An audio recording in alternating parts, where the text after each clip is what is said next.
Hello again, everybody. Great to have you along as we move on to the month of October here in the year 2021. Scott Murray along with David Hamilton, and we're America's Future Series, the National Security Dual Use Technology Summit. For those of you that have been here with us since we began, since we did begin this morning at about 8 o'clock Central Time, lots of incredible guests that we've had on board. So we certainly hope that you'll stick around. We're going to be here for a couple more hours, and still lots more good stuff coming your way. David, take it away, my friend. What do we got coming up? Well, great. We're going to have Todd Forsman come back. Good deal. TMG Core. Good deal. He's going to have yep. a He was great conversation. earlier. Yeah. And again, thanks to TMG Core for being our title sponsor. You know, they're sponsoring all three of these events through the fall. Mm-hmm. And then when we finally do have an in-person event, the Magellan's What a great concept rubber that chicken would be, dinner. huh? Yeah, when we do that, you know, they're going to be there for that too. So I want to thank them for their support there. And tune in for that. But this conversation has been great. And, we just hope that anyone who's interested in being part of this would call us. I want you guys to know, I want to read a little email that I just got. Came in a moment ago from someone, and he asked Sean wrote this thing. He says, not sure if this email is monitored, but I just want to say this is a fantastic event. I usually find most webinars and online events to be a huge waste of time, but this has been extremely valuable, and I wanted to say thank you. And so, Sean, we want to say thank you. And any way we can make these things better, let us know. We want them to be valuable. This isn't just innovation theater, right? We're supposed to be making a difference. As we say, we don't want to move the needle. We want to break the needle off in the backside of our near peers. And to do that, you can't just say, gosh, golly, it's important. Right. What I like about it is all these people are talking about the how. What can we do more, better, different, change things, et cetera? What's working, examples. That's how we make a difference, not just say, gosh, golly, we have to innovate faster. Mm-hmm. So. Well, and I really totally couldn't agree more with what David just said. Sean, that's fantastic stuff. And by the way, if any of you out there have some comments that you'd like to share, I think you can go to your website. Send me an email, yeah. David We'd love to hear from AmericasFutureSeries.com. you. That helps us get even better on your behalf. So give us a holler. All right, so let's bring Todd on. All right, sounds good. Sounds good. Let me get my notes out here, and we'll get the next person up here, which I have got yep. Well, I want to say this, Todd, like I said, maybe you were offline after you moderated. I said, the knuckle draggers have changed. You're the damn smartest knuckle dragger I've ever known. You're a brilliant man, and we appreciate all your work here. How about it, Todd Forsman? Would you agree, or is that a good name for you? I like it. I think it's my middle name. That might have been more my call sign at some point in my career. So at some point, use it quite often. And David, appreciate the comments. And again, to America Future Series, thanks for hosting this thing. This is awesome. Well, you're our moderator extraordinaire right now, so take it away, my friend. All righty. So for all the panelists, could you guys please go ahead and turn your cameras on if you can? And then we will start kicking this thing off. Today, I'm joined for the second panel with some business leaders from IBM, Google, Microsoft, and of course, TMG Core here. It looks like we've got everybody able to join in. Hello, everybody. Great to see you again on this call. It's been a wonderful day so far of, all the way down from great power competition, now strategic competition, through a bunch of dual use innovation discussion, lots of great panelists. Super excited for this one. And we'll be able to talk a little bit about the business perspective from, I guess, a large company and a medium and very quickly growing startup perspective. So I'll start off just by reading everybody's bios. We're joined by Nicolette Freeman. Nicolette, go ahead and say hi to everybody. Nicolette's the IBM Vice President, Senior Partner of Cognitive Process Services for North America. She began her career in the Air Force, where she held various command positions, including the Office of Secretary of Defense. Nicolette's also served as Director of Logistics for Air Force Space Command and was the Executive Officer for several senior officials during her career. She now builds high-performance teams within the Department of Defense and the corporate sector of IBM. Nicolette, thank you for joining us today. Looking forward to this. Sean, go ahead and say hi to everybody. Sean is the Cloud Engineering Manager for Google, focusing on big data, machine learning, and the Google Cloud Platform. He is a reserve officer, but active in the reserves still. And he's done that for the last 10 years, Air Force Reserve, proven entrepreneur with experience in growing startups through bootstrapping and venture capital strategies, and skilled in high-level programming, data extraction, and analysis. And from our pre-call, I think this is tour number 2 at Google, if I'm tracking correct. Is that right, Sean? That is correct. Came back for another round. Well, welcome back. I don't know if that happens often in the Marine Corps, but Google's probably got a little bit better perk structure, so I can see that working. Anupam Gupta is the Director of Strategy, Technology Strategy, CTO of Aerospace and Defense at Microsoft. He's been continuing his work and his career at the aerospace and defense companies to modernize manufacturing, supply chain, transform products towards Industry 4.0. He's done things from mapping tools, compliance requirements, SIMC, smart yards, smart factories. Wow, this is a lot. I also know that he has a lot of significant experience in the Navy and working very closely with the Navy in his past career. So Anu, welcome, and thank you for joining the panel today. And then last, definitely not least, JD Enright is the CEO of TMG Corps. And of course, as you guys can see from the logo on my shirt over on this side, JD is my boss and what gracious sponsor for this event here. And JD is a veteran as well. And not only is an entrepreneur and the founder of this company, TMG Corps, he is a dedicated national security professional and really passionate about this whole dual use space. He's got nearly 30 years of experience working in multinational private and public sector organizations, developing executive strategic growth initiatives in emerging markets and technologies. He specialized in developing high-performance compute platforms, lots of experience, global blockchain strategies, biotech, viral cell and gene therapies, and market intelligence and assimilations. JD, thank you very much for joining today. And to all of the panelists and the crowd that's still out there with us, thank you all for joining once again. I am going to kick this one off with an interesting question. So again, a kind of overall strategic context for the day and the panelists that are here. You're seeing some big companies, some emerging big, medium-sized companies. We've got a whole bunch of other startups in the kind of audience here. And we've used this term dual use quite a bit. I'm just curious, and I'm going to throw this to Anu to get us kicked off. Do you guys at Microsoft, at the level you're at, do you use the term dual use? What are your thoughts on dual use overall? Yeah, I think it's a good question. In our call earlier, we were talking about sort of the origins of dual use and what that means. And historically, I think it's been sort of platforms and hardware oriented, right? Like we don't want to give even our allies or doing foreign military sales in that regard, our hardware and software that is built for our defense without some mitigation. But in our world, I think in software, especially in the cloud first world, we talk about COTS a lot, right? And that is fundamentally the basis by which innovation is beginning, right? We're abstracting sort of that hardware layer down to the software layer and really leaning into an API first world. I mean, this is 10 years coming, right? But that's what sort of our view of the world looks like from a software perspective. Now, there are government regulations and government compliance rules that determine why we should have certain software and certain clouds, right? So we have government clouds that are ITAR clouds or secret or top secret clouds. Those are definitely not dual use in the traditional sense of the word, but you're still leveraging our commercial innovation as they make their way over to those government clouds. Thanks for that. Nicolette, how about you? What do you think from an IBM perspective? Is dual use a verb or a word? I guess it's a noun, unless you're dual using. How does IBM think about this? Well, along the same lines, there's always this continued thought process of making sure that you're delivering for your client and along the client journey. But of course, you've got to be cognizant of the ethical implications here, right? So it's a very, I would say, a guarded area. Yes, the term is used ever so carefully, I would say. Obviously, we want to meet the needs of our clients, and IBM's been around for over a century and has played a lot in this federal space. But the bottom line up front is just ensuring that you protect the needs of your clients and you meet their needs. Appreciate that. JD, what do you think from your level, from your perspective?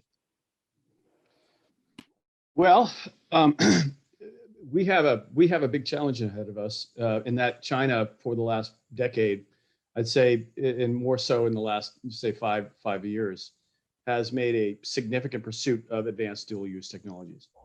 And so we need to figure out how we're going to balance what Anu alluded to, and that is we're developing here at TMG Core, we develop high performance computing applications for more of a decentralized distributed nodal network. So for security applications. And so, we focus on commercial, but about 40% of our top line next year is going to be defense. And so we're looking at derivatives of our commercial, what we consider off the shelf, derivatives of the technology, because that we're working with for national defense and the military and so on, because of the related ITAR issues that we may come across. And if that's not managed properly, and you end up with your primary products, your primary technologies being rolled under an ITAR requirement, then your commercial business can suffer significantly. So as a startup company, relatively mature startup company, we're having to navigate those waters very closely to make sure that, one, we can still support the commercial industry whilst, very importantly, supporting national security. And it's finding the derivatives, it's finding the offshoots from that basic technology that allows us to do that. And that's working closely with the organizations in that space that allow us to innovate and create specific things for them that then can be considered, dual use technologies. Thanks for that, JD. Really appreciate all these comments so far. And Sean, I see you're back up on camera there too. How about from your perspective, from Google perspective, how do you guys view dual use and how do you tackle it? Well, I mean, the definition of dual use, right, is codified in U.S. code and policy, Department of Defense and civilian policy. But like so many times we see in technology, the policy hasn't kept pace with innovation, right? And so I think when we use the term dual use, we're actually hearkening back to a time, it's a remnant of a time when the Department of Defense controlled access to technology. And quite frankly, that's not the world we live in today. When the 24th MEU was evacuating civilians from Hamid Karzai International Airport, the defense enterprise completely failed them. They could not get access to Microsoft Teams. They could not get access to their core systems they depended on. And the entry control points at Hamid Karzai International were coordinating with each other via WhatsApp and via Signal. Because ultimately, those warfighters on the ground are going to get things done. And you can have the greatest ITAR compliance regime in the world, but at the end of the day, I think, again, it's just a vestige of a time and place that has passed us. And we, unfortunately, when the rubber hits the road and the mission objectives are on the line, we see folks go to shadow IT, we see folks step outside of those compliance regimes because they just can't answer them out. Yeah, very good points. And, the tactical impacts on the ground, and you brought up some really important comments that really hit home for me. The only reason I'm, working in this space is as a former knuckle dragger, as was pointed out in the introduction here. I very much realize that there's a whole bunch of technologies out there that I really wish I would have had or figured out how to use and leverage as required just to accomplish the mission. And I think that's kind of become our new normal on the ground. And I'm, excited to work in the ecosystem where we figure out to make that not normal. It should be, we should be functioning without, having to adapt and overcome, as, Gunny Highway would say.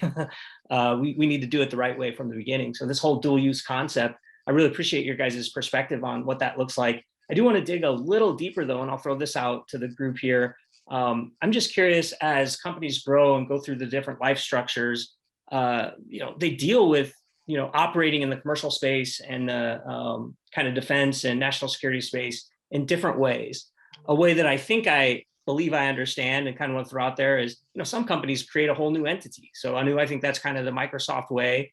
Sean, I think Google, they're still kind of inside of the same company. TMG Core, obviously we're still the same company. Nicolette, I'm not exactly sure how IBM does it. Just curious from your guys' perspective, we can go around the horn on this. How do you see the structure of the organizations, evolve, and are they required? Is a certain structure required to do effective business with the national security apparatus here in the U.S.? I guess I'll start with, I don't know, Sean, you went last. I'll go first. How about that? Yeah, I don't think there's one right answer. I mean, I think the way Microsoft is organized, the way Amazon is organized, the way Google's organized these business units are very different. And it works for each of these companies. They're very successful companies. And honestly, that competition is good for the ecosystem, right? We all make each other better on a daily basis. I think at the end of the day, we need to narrow the chasm between commercial innovation and military applications of technology. And if that means, keeping your organization under one umbrella so that you can interact, your engineers can collaborate and share information, I think that's what's most important, because what we can't afford to do is keep building parallel systems that put obsolete technology in the hands of our warfighters. Really appreciate that. Nicolette, what do you think about that from an IBM perspective, from your perspective? Yes, I couldn't agree more in terms of making sure, well, first let's talk about the operating architecture of IBM, right? I think it's really important to really emphasize that how you're organized essentially determines how you can deliver to your client, right? So I think all of us collectively agree that you've got to be agile in this space, right? There's a lot of changing requirements out there. You've got to be able to shift quickly, pivot quickly, use some agile operations, intelligent workflows, smart ops, in order to respond to the needs of your customers and the warfighter. How we're organized, of course, similar to our my other peers here, there's a dedicated sector, right? There's a federal sector that single-handedly has the expertise required. Think of it like you've got your SEAL teams, you've got your infantry, you've got your line of defense to deploy out into the federal sectors and agencies. I referenced earlier, just IBM's footprint in the federal space is vast. And one of those areas is in the reserves, in using the Federal Reserves, for example. And I think that no matter what you're doing, whether you're supporting the engine or you're supporting the warfighter in whatever capacity, you just have to make sure you've got the Tiger team there available to deliver to the needs of your client. Yeah, it makes sense, and really good comments. You said some things that I think I've said in the past in conversations. And on that note, I think, JD, what are your thoughts on dual use organization of a company, how it changes over time? Yeah, I couldn't agree. Yes, we were talking about it this weekend. So, being a smaller company, clearly, the way I think about it is, I agree. I don't want to create a polarization between the organizations. A gap between the innovation happening in the labs and the research and the folks out there doing the business development and doing the strategic account management and so on. However, you definitely need to have a skill set. Now, being a relatively young company, we didn't have the time to go out and train everybody on how to work with the United States government in the defense and in the military. So what we did was we chose to go out and acquire the skill set and create a government division, which, Todd, you run. And it includes folks from intelligence agencies and military and various areas in national security. And we provided somewhat of a barrier because we are working with those folks, and therefore there is a need to have some firewalls around what we're doing, both on the lab side. For example, we have 3 labs, one of which is dedicated specifically to national defense, national security, and other types of applications where we can, air gap firewall, as it were, those projects. And there are certain people that have to have clearances and classifications and so on, which is a lot of work to go through that process, and it takes time. Whereas we need to separate that, and I see you shaking your head, Nicolette. It sounds like you have some experience there. Certainly, you don't want to have to go through that expense, especially as a company that is privately funded, for all of your staff. So it's walking that balance between wanting to keep the innovation flowing back and forth between the government role and the importance that we hold here at Team G Core for national security and our commercial applications, and making sure that any related to ITAR, whatever it be, doesn't bleed over, and that we can pass audits and we can go through that process. I personally want to make sure that it's one organization, because I've seen it. I've been in the trenches before. I've seen where it breaks down, and in my opinion, it's best kept together. Thanks for that, JD. Appreciate those comments and your perspective there. You know, Anu, I definitely don't want to leave you out on this one, but I am going to try to maybe shape the comments a little bit about what I think I know where Microsoft is, and ask you to add a little bit more flavor to your thought process on how you connect to, you know, my understanding is Microsoft has chosen the path of where there's a whole separate entity, you know, there's regular Microsoft, and, you know, they do that for a variety of legal reasons, everything else. So first off, just clarify that from your perspective. And then second, if it is closer to what I'm thinking of, are there formal structures to communicate, you know, CivMil wise, or what does it actually look like from your level as the CTO of the aerospace and defense entity? It's a good question, and let me just first preface by saying, if you know anything about Microsoft, an annual org chart change is pretty par for the course. We do this on a regular basis and make sure everybody is spun up for about a quarter, trying to figure out how we're going to land. So that's pretty par for the course for Microsoft. What I will say is that we have been strategically making decisions over the course of 5 years to stand up a federal entity. And it's if you sort of look at the arc of the cloud business, starting in about 2016, when the world started to wake up to cloud and digital transformation, we made the strategic change in public sector to say, okay, you know what, the federal business needs its own P&L, it needs its own functions, it needs to be its own subsidiary in order to execute most effectively with the government. For many of the same reasons you said above, JD, which is we need to have firewall resources, we need to have the ability to get cleared people, we need to protect some of those resources, that kind of thing. We just made a change this year where we moved Microsoft Federal as an organization under engineering. And I think we're going to see this thread happen more and more to bring the outward facing parts of our organizations, sales teams and the delivery teams, closer to engineering so that we can co-develop with our customers. What I'm seeing as an output of that, and it's still early days, right? But I think what I'm seeing as an output of that is a closer alignment amongst executives to drive effective change with their customers. And again, organizational politics are part of any big company, right? And so when you bring those teams closer together, you force collaboration in a way that hasn't happened naturally before. There's been a natural tension between engineering and sales, for example. That I think will evolve over time. I also see that there's going to be more collaboration with what I'll call commercial sector, right? And so when we talk about our partners and bringing the companies that work with us to the table, we are starting to hear from companies like TMG Core to say, hey, we don't have a lot of expertise with the DIB or with federal, but we need some help and we have some pursuits in play.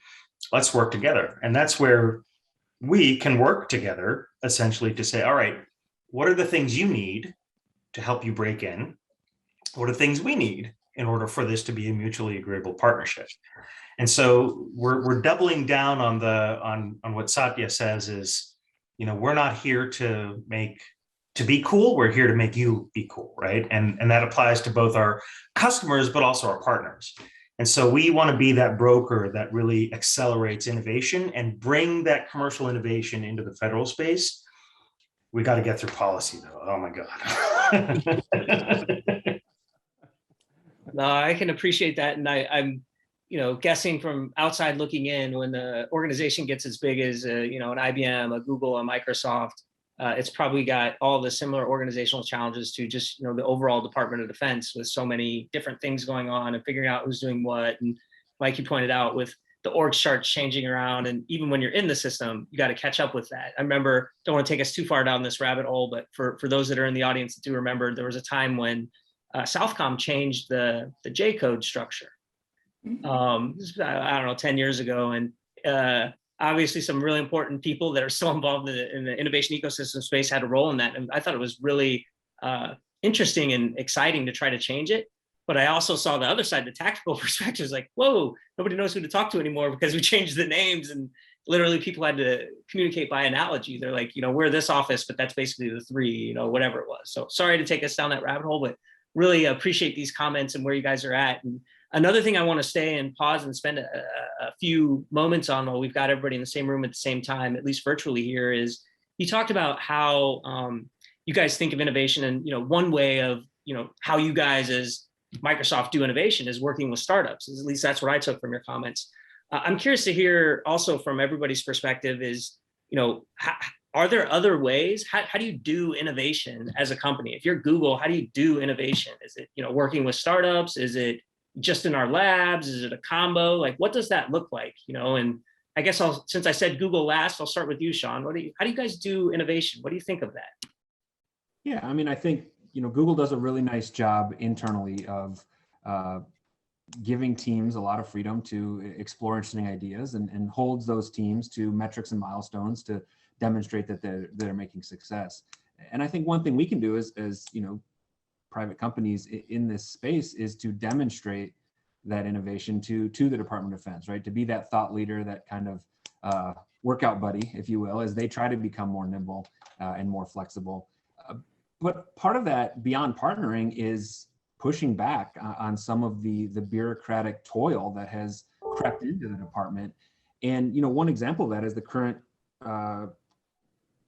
security and compliance regimes. The compliance regimes are nearly, you know, it takes a Google, it takes a Microsoft, it takes an Amazon to navigate these compliance regimes.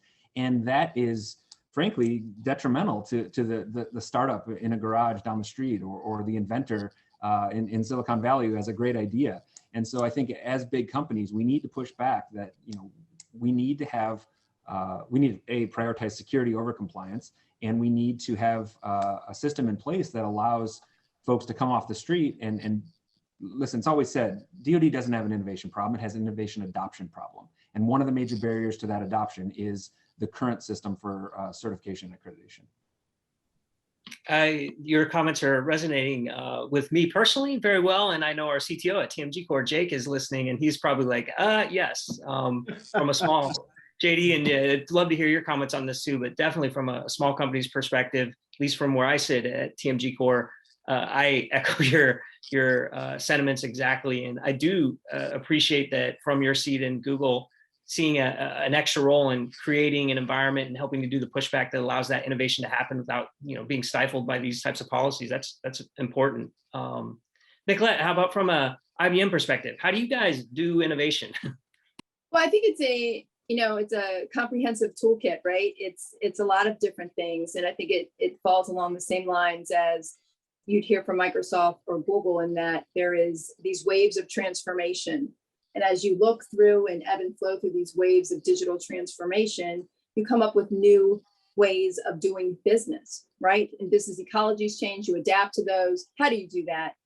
Design thinking, the garage model that was mentioned by Sean earlier, and that's how you do it. You embed with your clients, you set up garages, you deliver, right? And you take a chunk of their vision, what they need. You say, okay, how do we realize what you want to accomplish? And you get in, you dive in, and you innovate. What does innovation mean to IBM? It means, you know, making sure that you've got the best and the brightest at the table. So it's not just looking to your right or left, right? It's making sure that you use your cross-functional team. I often joke that if you can't give me 25 different uses of a paperclip, then we probably don't need to have a conversation right now, right? So I need people who are ready and willing to just innovate, right? To think outside the box.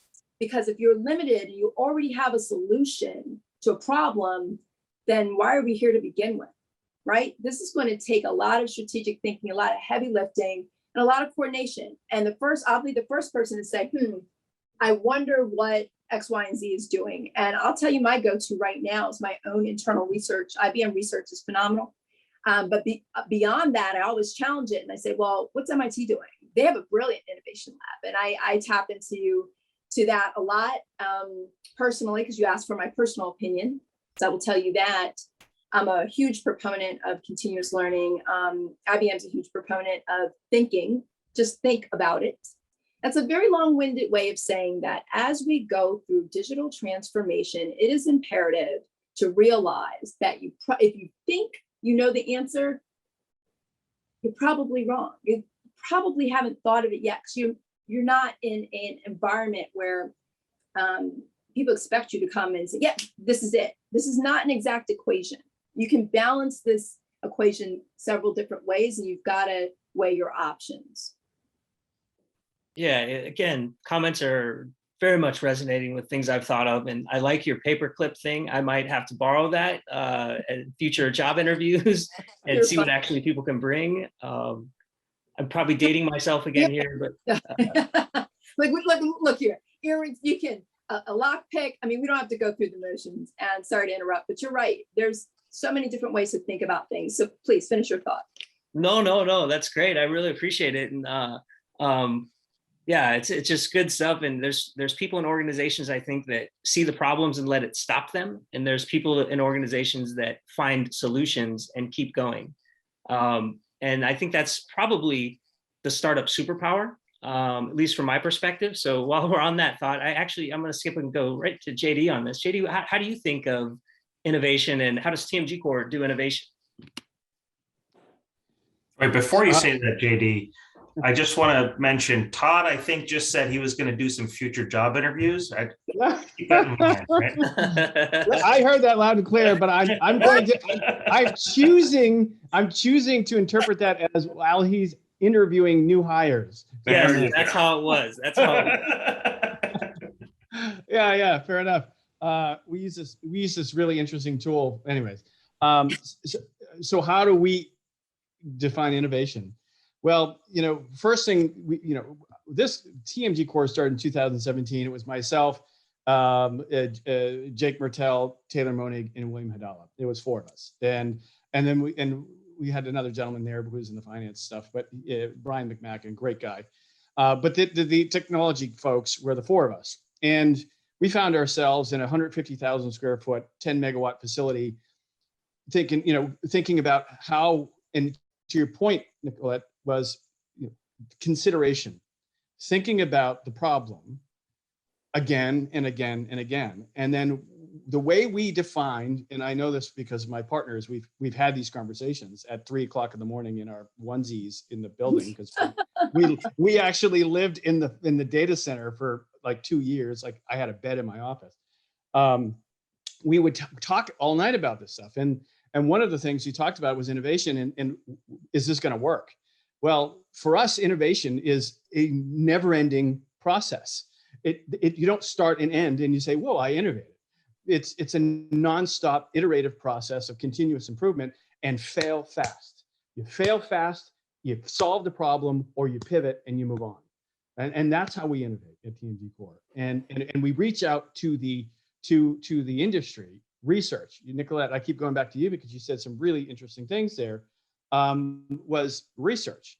And so before we started doing anything, we went out and looked at the market. We traveled to China, and we traveled to all over the country and around the world, looking at what the problems were, talking to people like Microsoft. We've been fortunate to be working with Microsoft and under contract with Microsoft for years.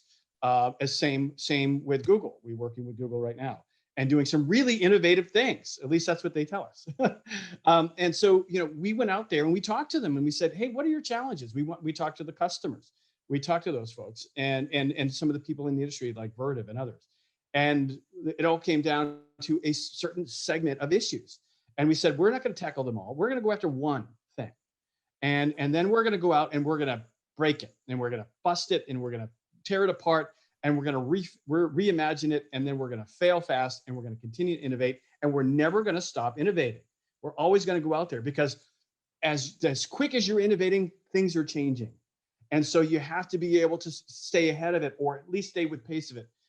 We've been fortunate here because we've got some phenomenal, genius people who work for TMG Core, of which I am not, but they are. And we've been working with some great people. So innovation for us is the thought process, it's the research, it's partnering up with companies like Microsoft and Google and IBM and others, and also who are innovating as well, because they're front and center at the problem, right? Their customers, whether it's government or commercial, are saying, hey, there's a problem, I have a need.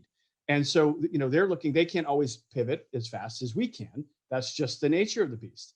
And so startup companies like us are invaluable because we're focused on this, and we can do this really well, and we can fail fast, and we can move on. And that's innovation for TMG Core. Thanks, JD. Really appreciate that. Anu, I definitely, again, don't want to leave you out on this, and you kind of started this topic. What's the Microsoft perspective on how do you do innovation? This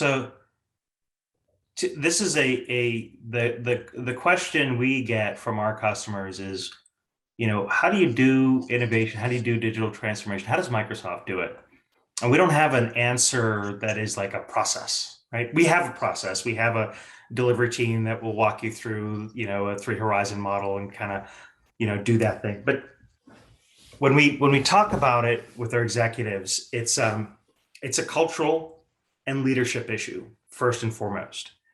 If you don't have the intellectual safety within the company to fail, you will not innovate. The example I like to use is Tay, the robot. We built an AI model, a chatbot, back in 2015, 2016. And Satya had been in seat for, I don't know, a few years, but he had just like put on his CEO pants, right? So he was in seat for a little bit, and there was a spot we put out, and within 2 days, it had learned from the comments section in social media and started spewing back a lot of filth, and was largely viewed as a failure from the AI teams. And there was a thread going on in our internal email box on that thread about Tay, and the team that had talked about it said, we're really sorry, we failed. This is a miserable, can't believe we did this. It was a lot of Debbie Downer from that team. And Satya was kind of hanging out in that D list, and he came on top and said, you know what? It's okay to fail. You learn something, right? Dust it off, start again. It's all right. And to have that safety from the CEO to say, yeah, it's okay that you failed. We'll keep learning. We'll keep doing it, is a big, big deal. And that message carries through to the entire company from just one little team. That kind of leadership is so critical to innovation. What else? I'll also piggyback on Sean's comment that the DoD or government doesn't have an innovation problem. They have an innovation adoption problem.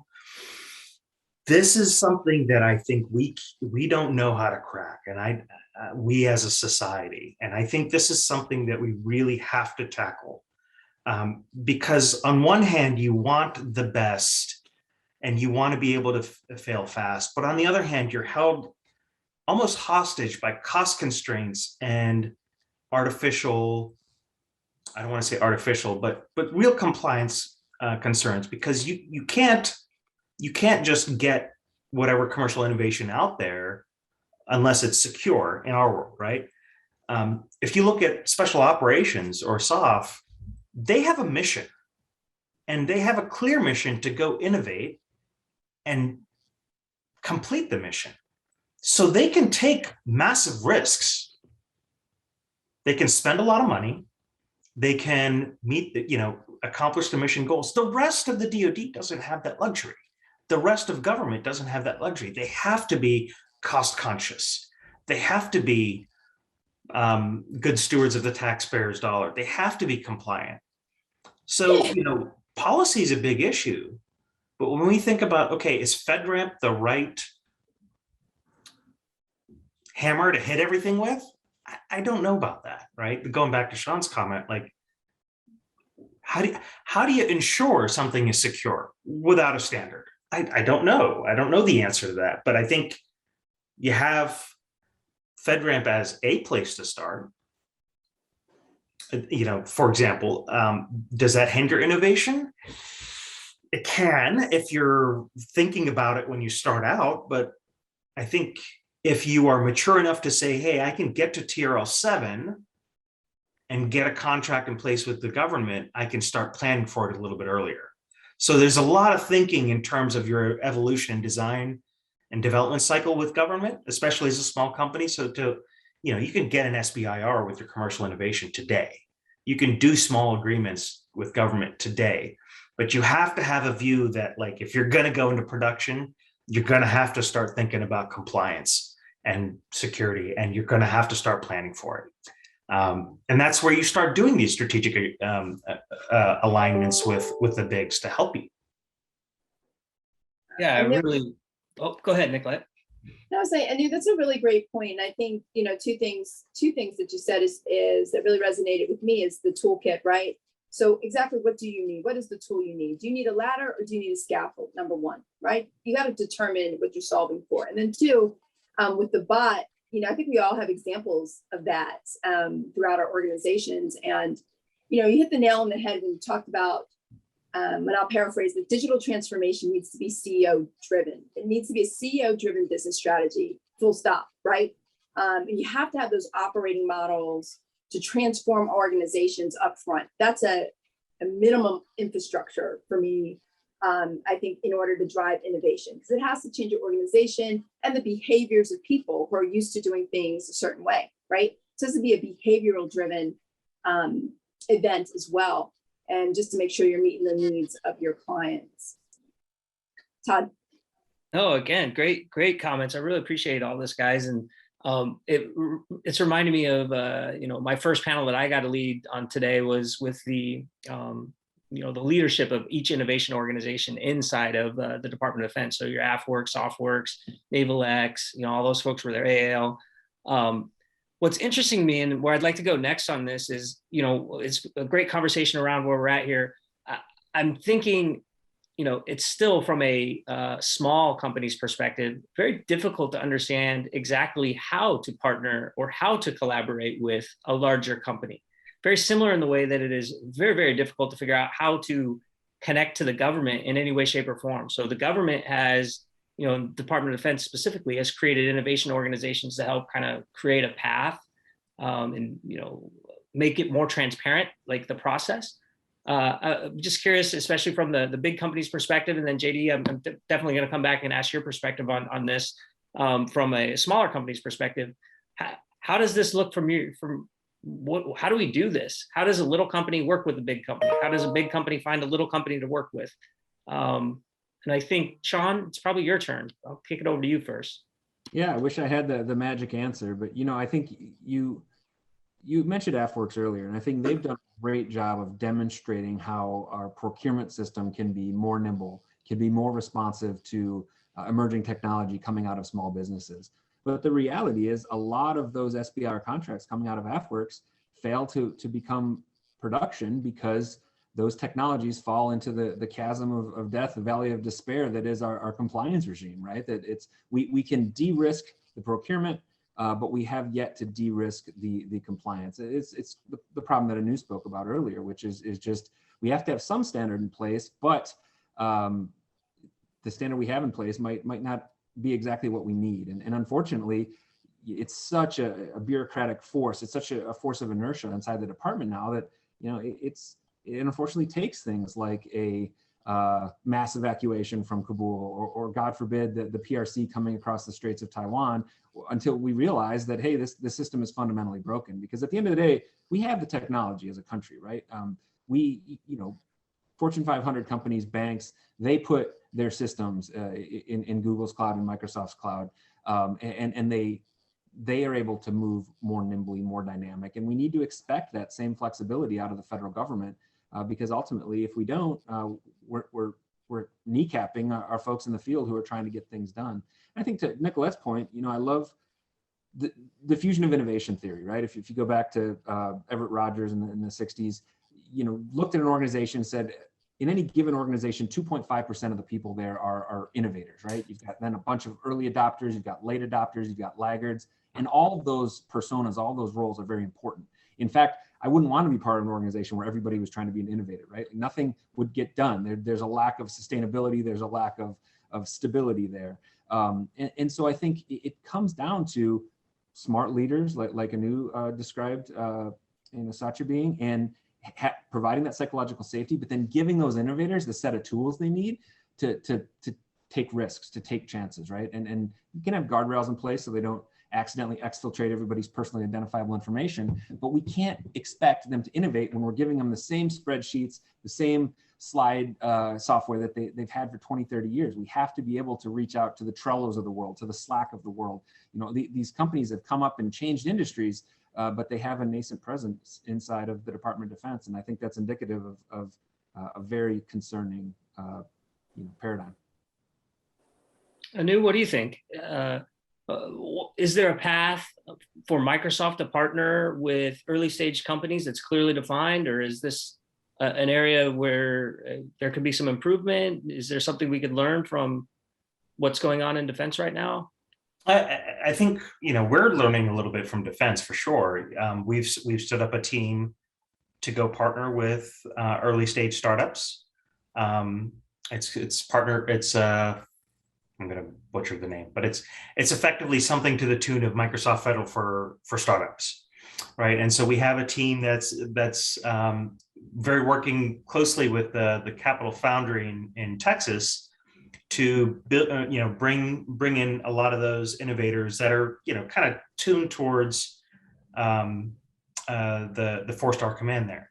So we're working with AFWorks and NavalX and SoftWorks and those communities too. So in terms of bringing early stage startups into the family or into the fold with DoD and kind of collaborating together, we do that. But I will say that it is relationship based, right? There's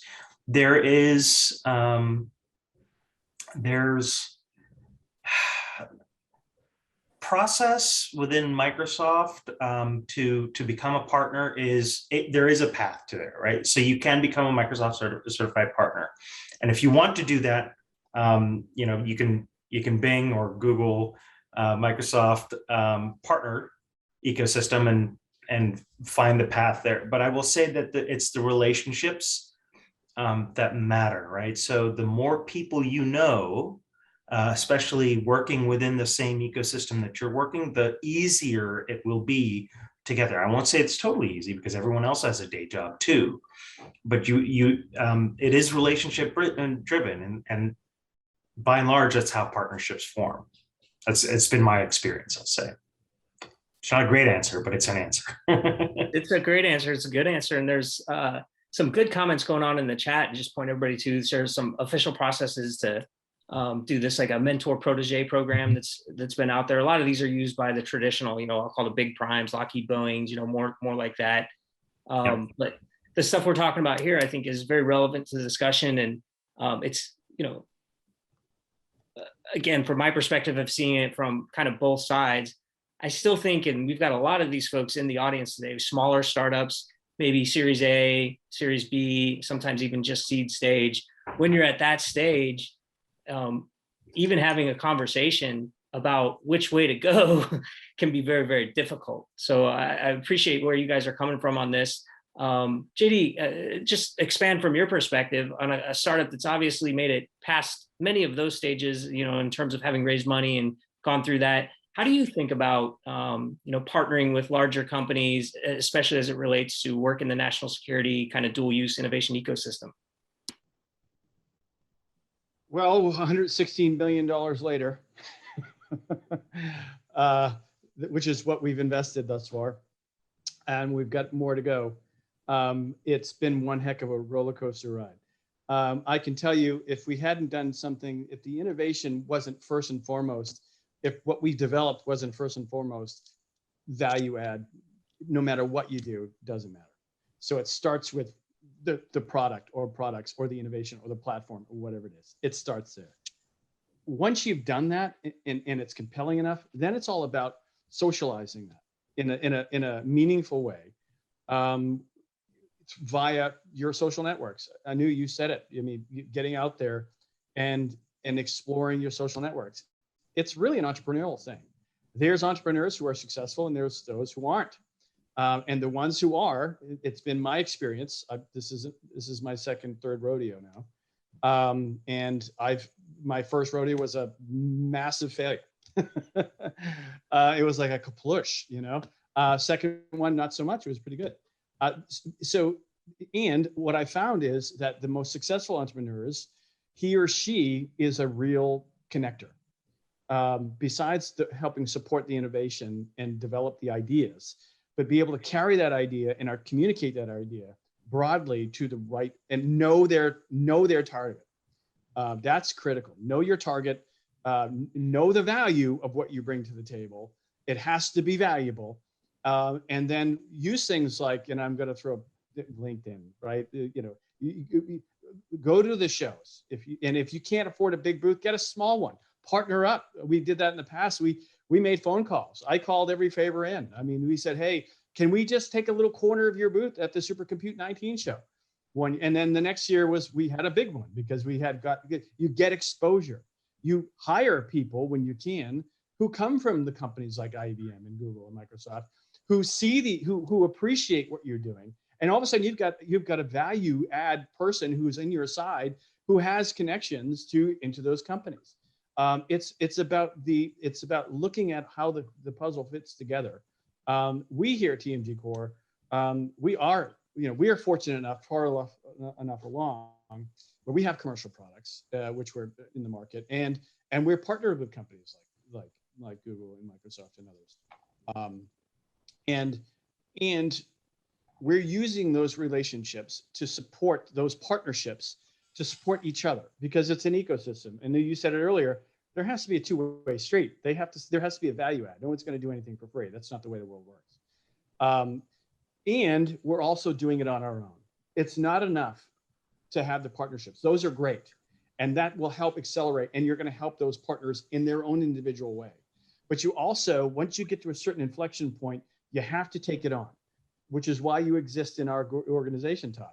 You are critical to that part of the world and helping develop that infrastructure to allow us to take it to the next level. But it's an entrepreneurial problem. It's not necessarily just within the realm of defense. It's figuring out how to connect the dots. And it all starts with what it is, what's the value proposition you're bringing to the table? Because if it's not good, then I don't care how many people you know, they're going to know. Oh, great comments there. And we've got about 3 minutes left on this. So Nicolette, if it's okay with you, I'm going to fast forward to my next question, which I'd like everybody to have a chance to comment on here really quick before we leave. And it's a little bit of a hard one, maybe for y'all and for everybody. I used it to close off my last panel too. And I'd just like to hear it from your perspective. If there's one thing that we could change about the national security dual use innovation ecosystem as it exists today to make us better, what would it be? And Nicolette, I'm going to put you on the spot first, since I didn't get you in on the last one. So if there's one thing that you could change about what's going on right now to make this thing better, what would it be? Agility, flexibility, right? That whole model, that's imperative. If we are not able to flex and surge in times of need, then we're not going to meet the need of the warfighter or our veterans, full stop. And that's imperative. We've got to do that. That is our mission. And I think as long as we look at the end user, the people benefiting from this, right? How can we use AI, digital cloud, to transform national security to ensure our veterans' needs are met on active duty and thereafter? If we keep that first, I think we'll make progress. Awesome. Anu, we got like 15 seconds per person. Fast path to ATO. I need people to say, let's go, let's do it under IATT and get moving. I can't have people sandbagging their security approvals because they're risk averse. That's crazy. Totally agreed. Sean?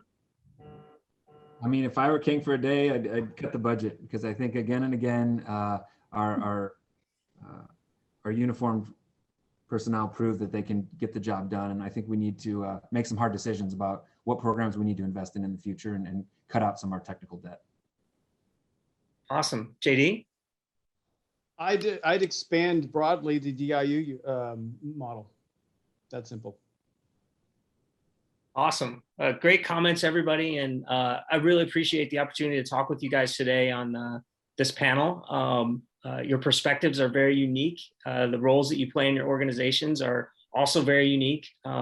So from me as, Todd Forsman, an American citizen, vet, all that kind of stuff. Thank you for doing what you do. And I look forward to collaborating with you guys in some way, shape, or form in the ecosystem on this and many projects and multiple things to come. So with that, I will turn it back over to the America Future Series crew to take us on to the next event. Cheers. Todd, once again, above and beyond, you and your panel were outstanding. So thanks very, very much, sincerely, to all of you. It was just well done. Well done. Weren't they something, David? They are fantastic. Yeah, they really are. I loved hearing the past 4 or 5. That last question was great. What do we need to do? Agility, being willing to fail fast and not be so risk averse. Adopting these new innovative models, borrowing and stealing liberally from everything, right? We can't be too proud. We have to use whatever tools are available. So that kind of flexibility and agility is important. So It sure is. glad to hear all of that.